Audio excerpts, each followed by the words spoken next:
দেখুন, আজকে গতবারে যারা ভোট দিয়ে ওনাকে নির্বাচিত করেছিল তারা পরবর্তীকালে নিজের আঙুল নিজেরাই কামড়েছে। তার কি ভুল করেছে? তার কারণ ওনাকে এলাকার মানুষ কখনো দেখতে পায় না, উনি এই এলাকায় থাকেন না। পরিযায়ী পাখি যেমন আপনার শীত পড়লে আসে, আবার শীত শেষ হলে চলে যায়, উনিও ইলেকশন হয়ে আসলে উনি আসেন, চলে যান, আর কবে আসেন ওনার কোনো ঠিক ঠিকানা থাকে না।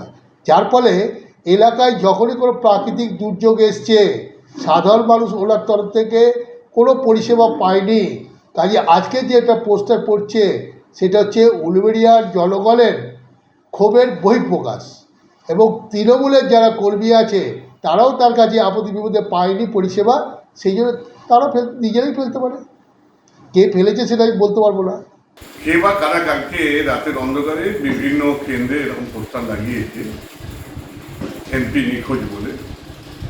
তা এটা তৃণমূল কংগ্রেসের কোনো কর্মীরা লাগিয়েছে বলে আমি মনে করি না।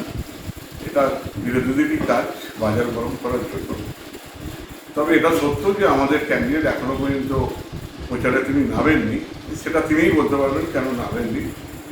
আমরা জেলা কমিটির পক্ষ থেকে চেয়ারম্যান হিসাবে এবং সভাপতি রাজা সেন আমরা আগামীকাল জেলার বর্ধিত সভা ডেকেছি প্রার্থীর সমর্থনে নির্বাচন কীভাবে কী হবে তার প্রস্তুতি সবাই হিসাবে। এটাও হতে পারে যে বিরোধী শূন্য মাঠ বলে হয়তো ক্যান্ডিডেট এখনও তার গা ঘামছে না।